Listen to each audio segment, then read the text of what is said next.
Everyone very very good morning. पर्यावरण अध्ययन की स्पेशल क्लास में आप सभी लोगों का बहुत बहुत स्वागत है। आज की इस वीडियो में आप लोगों से मैं पर्यावरण अध्ययन का टेस्ट लूंगा स्पेशल सीटेट फरवरी 2026 के लिए। फ्रेंड्स, इस टेस्ट में जो टोटल आपके क्वेश्चंस होंगे वो होंगे 30। अगर आप 30 में से 15 से 20 प्रश्न सही कर लेते हैं तो आपकी ईवीएस की तैयारी बहुत अच्छी है। तो चलिए स्टार्ट करते हैं। सबसे पहला प्रश्न आपकी स्क्रीन पे आ गया है। भारत में बिहार के सापेक्ष जम्मू कश्मीर और गोवा की स्थिति क्या है? पूर्व और पश्चिम, पश्चिम और पूर्व, उत्तर पश्चिम और दक्षिण पश्चिम, या दक्षिण पश्चिम और उत्तर पूर्व। इससे एक प्रश्न 100% आपके एग्जाम में पूछा जाएगा। चलिए बताइए, सभी लोग जवाब देने का प्रयास करेंगे। तो यहां पे जितने भी लोग जो है सी ऑप्शन सिलेक्ट कर रहे हैं, उत्तर पश्चिम और दक्षिण पश्चिम, उनका आंसर बिल्कुल सही हो जाएगा। ओके, चलिए अगला प्रश्न यहां पे देख सकते हैं। वाष्पीकरण की प्रक्रिया निम्नलिखित में से किस स्थिति में सबसे धीमी होगी? सतह क्षेत्र और तापमान दोनों में वृद्धि, सतह क्षेत्र बढ़ता है लेकिन तापमान घटता है, सतह क्षेत्र घटता है लेकिन तापमान बढ़ता है, सतह क्षेत्र और तापमान दोनों में कमी। बताइए, वाष्पीकरण की प्रक्रिया निम्नलिखित में से किस स्थिति में सबसे धीमी होगी? गुड मॉर्निंग भाई। सीटेट एग्जाम को निकालना है तो अभी के अभी इस चैनल को अभी कभी सब्सक्राइब कर लीजिए ताकि जो भी अपडेट आए, क्लासेस आए, नोटिफिकेशन आपको मिलता रहे। चलिए बताइए सब लोग। तो यहां पे सतह क्षेत्र और तापमान दोनों में कमी हो जाएगा। ऑप्शन चौथा आपका बिल्कुल करेक्ट हो जाएगा, ठीक है ना। चलिए अगला प्रश्न यहां पे देख सकते हैं। स्थानों, दूरियों और दिशाओं की सापेक्ष स्थिति को समझने की क्षमता है दिशात्मक कौशल, चित्रण कौशल, स्थिति कौशल या ग्राफिक कौशल। बहुत ही अच्छा प्रश्न है, इंपॉर्टेंट क्वेश्चन है, सरल प्रश्न है। बताइए, स्थानों, दूरियों और दिशाओं की सापेक्ष स्थिति को समझने की क्षमता है।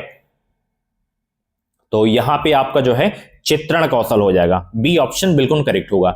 अगर आपको और भी सब्जेक्ट की वीडियोस देखनी है तो आप प्लेलिस्ट में जाइए, प्लेलिस्ट में आपको हर एक सब्जेक्ट की क्लासेस मिल जाएंगी। ओके, चलिए अगला प्रश्न है। किस राष्ट्रीय पाठ्यचर्चा फ्रेमवर्क यानी कि एनसीएफ ने प्राथमिक स्तर पर एक एकीकृत पाठ्यचर्चा क्षेत्र के रूप में पढ़ाए जाने के लिए पर्यावरण अध्ययन की सिफारिश की थी? एनसीएफ 2005, एनसीएफ 1988, एनसीएफ 2000 या एनसीएफ 1975। बताइए इसका करेक्ट आंसर क्या होगा? कौन सा एनसीएफ होगा जो प्राथमिक स्तर पर एक एकीकृत पाठ्यचर्चा क्षेत्र के रूप में पढ़ाए जाने के लिए पर्यावरण अध्ययन की सिफारिश की थी? तो यहां पे करेक्ट आंसर आपका एनसीएफ 1975 हो जाएगा, ठीक है ना। ऑप्शन चौथा आपका बिल्कुल करेक्ट हो जाएगा। वीडियो की लाइक की संख्या बहुत ही कम है, आप सभी लोग वीडियो को लाइक कर दें। अगला प्रश्न है। भारत में किस क्षेत्र में स्थानांतरित खेती का रिवाज है? बताइए, उत्तर पूर्वी क्षेत्र, दक्षिणी क्षेत्र, उत्तर पश्चिमी क्षेत्र या दक्षिण पूर्वी क्षेत्र? बताइए, भारत में किस क्षेत्र में स्थानांतरित खेती करने का रिवाज है? गुड मॉर्निंग भाई सभी को। तो यहां पे उत्तर पूर्वी क्षेत्र हो जाएगा। पहला ऑप्शन बिल्कुल आपका करेक्ट हो जाएगा। अगला प्रश्न यहां पे देख सकते हैं। नदी, बांधों से उत्पन्न जल विद्युत के लिए निम्नलिखित में से कौन सा कथन सत्य नहीं है? बांध टिकाऊ विकास को प्रोत्साहित करते हैं, यह पानी या हवा को प्रदूषित नहीं करता, जल विद्युत सुविधाओं से बड़े पर्यावरणीय प्रभाव हो सकते हैं, बांध स्वदेशी लोगों को अपनी नदी की जीवन रेखाओं से अलग करते हैं। तो बताइए यहाँ पे 66 का करेक्ट आंसर क्या होगा? नदी, बांधों से उत्पन्न जल विद्युत के लिए निम्नलिखित में से कौन सा कथन यहां पे सत्य नहीं है? गुड मॉर्निंग भाई सभी को। सभी लोग जवाब देने का प्रयास करेंगे। इसका करेक्ट आंसर क्या होगा? बहुत अच्छे।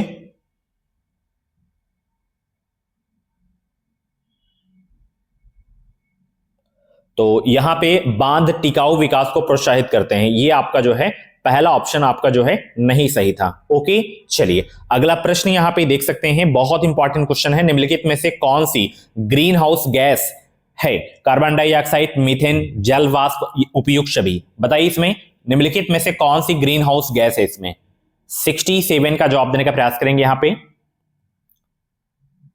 बहुत अच्छे भाई, सभी लोग जवाब देने का प्रयास करेंगे। तो इनमें जो है सभी ग्रीन हाउस गैस हैं, कार्बन डाइऑक्साइड, मीथेन, जल वाष्प, उपयुक्त सभी हो जाएगा। ऑप्शन चौथा आपका बिल्कुल करेक्ट हो जाएगा, ठीक है ना। चलिए अगला प्रश्न यहां पे 68 का जवाब देने का प्रयास करेंगे। भारत में ठंडे रेगिस्तान मानसून से प्रभावित क्यों नहीं होते?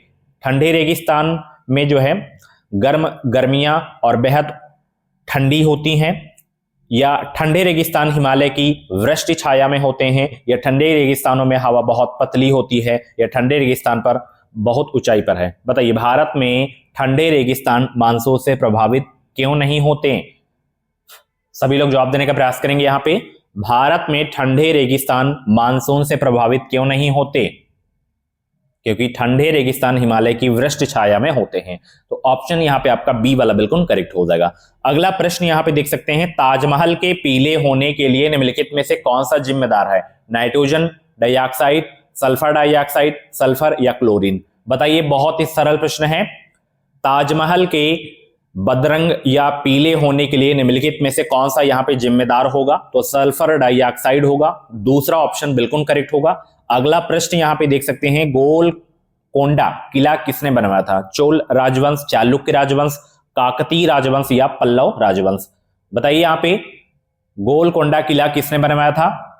तो काकतीय राजवंश ने बनवाया था। ठीक है ना। ये कहां पे है? हैदराबाद में है गोलकोंडा किला। ऑप्शन यहां पे आपका जो है सी वाला बिल्कुल करेक्ट हो जाएगा। ओके, चलिए अगला प्रश्न यहां पे देख सकते हैं। यहां पे बहुत ही अच्छा प्रश्न है। 15 ग्राम ml घनत्व और 3 ml आयतन वाली किसी वस्तु का द्रव्यमान क्या होगा? बताइए, 18 ग्राम, 45 ग्राम, 5 ग्राम या 12 ग्राम?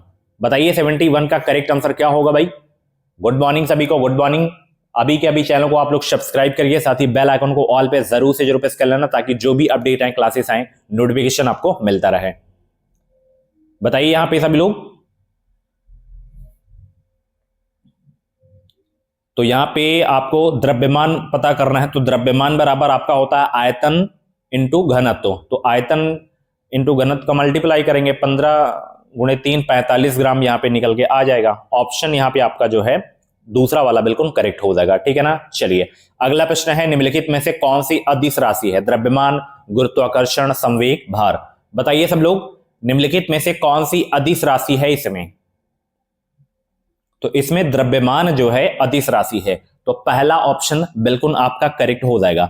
अगला प्रश्न यहां पे देख सकते हैं, एक ऐसी वस्तु जिसमें से कोई प्रकाश किरण गुजर नहीं सकती कहलाती है क्या? अपारदर्शी, पारभासी, पारदर्शी या उत्तल? बताइए, एक ऐसी वस्तु जिसमें से कोई प्रकाश किरण गुजर नहीं सकती कहलाती है क्या?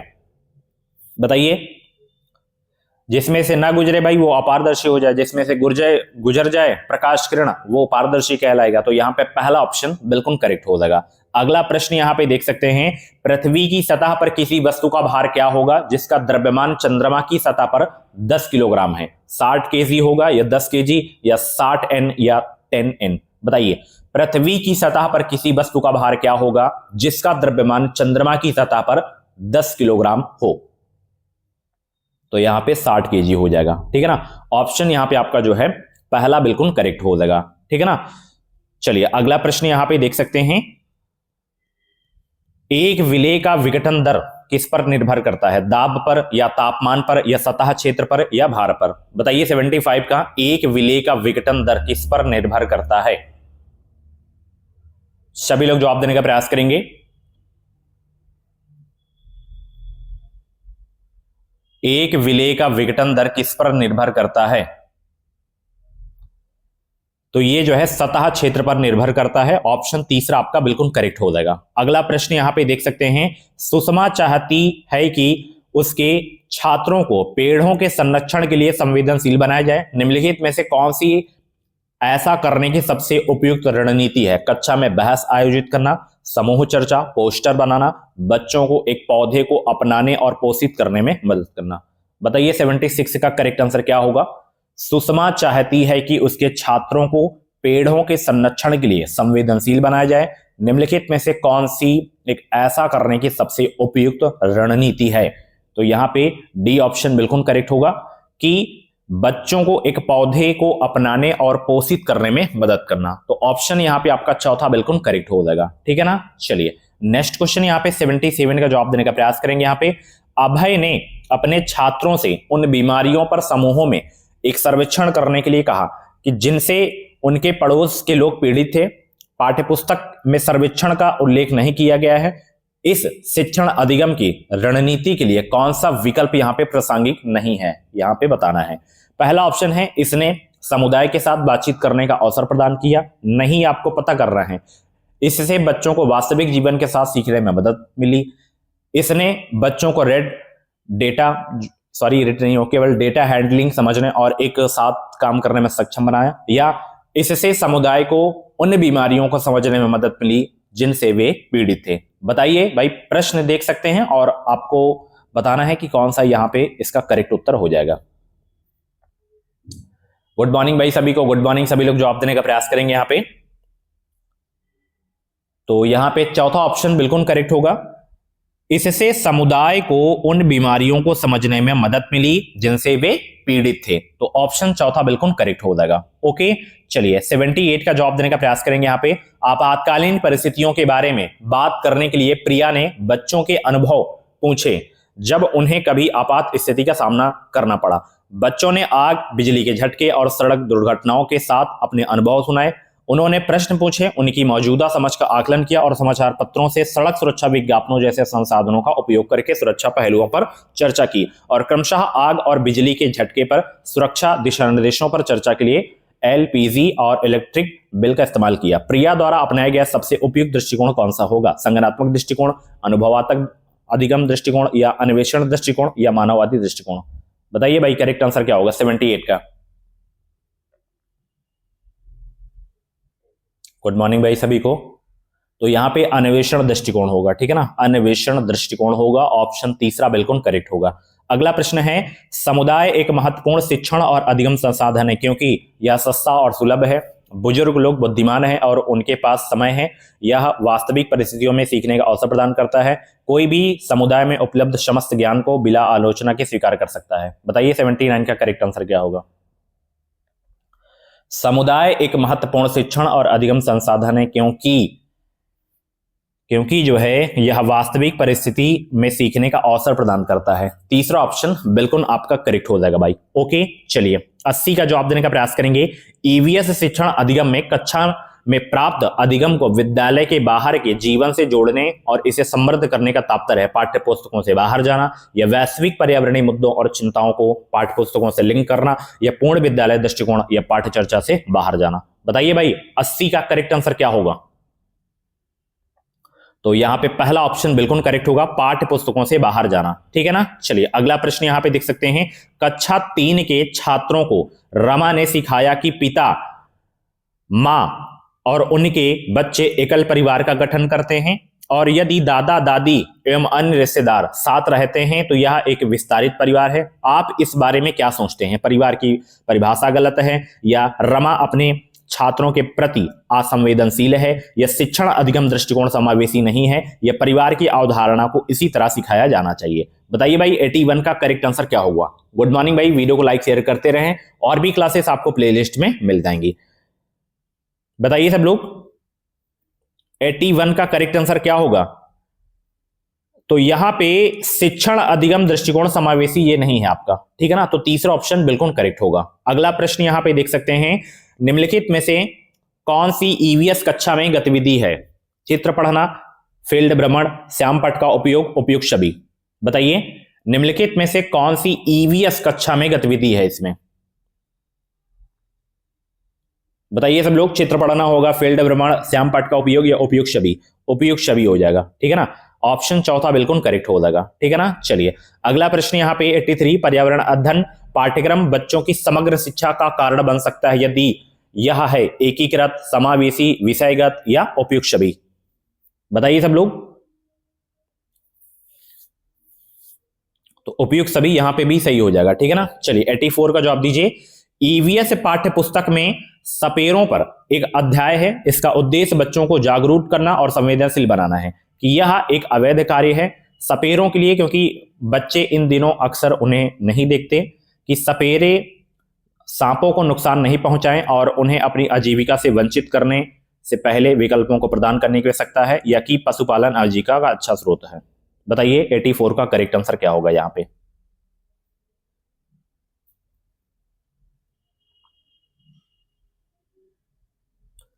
तो सबसे बड़ा ऑप्शन यहां पे तीसरा है, यही आपका सही हो जाएगा, ठीक है ना। चलिए अगला प्रश्न यहां पे देख सकते हैं, विद्यालय में मिड डे मील के समय के लिए कौन सा सबसे प्रासंगिक है? शिक्षण अधिगम के साथ इसका कोई लेना देना नहीं है। यह ईवीएस शिक्षण अधिगम के लिए एक अच्छा शिक्षण अधिगम का अवसर है। यह उन बच्चों के लिए है जो विद्यालय में खाली पेट आते हैं। यह शिक्षण अधिगम के बहुत ही मूल्यवान समय को बर्बाद करता है। बताइए 85 का करेक्ट आंसर क्या होगा? विद्यालय में मिड डे मील के समय के लिए कौन सा शब्द से प्रासंगिक है? तो यहां पे दूसरा ऑप्शन बिल्कुल करेक्ट होगा। यह ईवीएस शिक्षण अधिगम के लिए एक अच्छा शिक्षण अधिगम का अवसर है, ठीक है ना।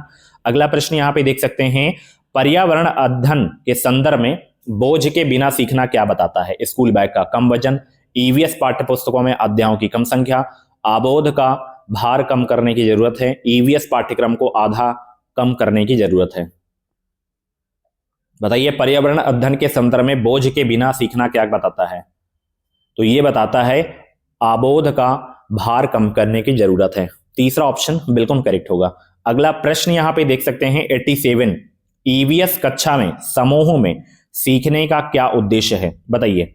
लड़के और लड़कियां अलग अलग सीख सकते हैं, कम और उच्च प्रदर्शन करने वाले छात्रों को अलग करना और उपचारात्मक शिक्षण देना, सहयोग के मूल्यों को लागू करने और एक साथ काम करने के लिए प्रत्येक बच्चों को सक्रिय रूप से भाग लेने और सीखने में सक्षम बनाना, या छात्रों को आसानी से प्रबंधित करना और वर्कलोड को कम करना। बताइए 87 का करेक्ट आंसर क्या होगा?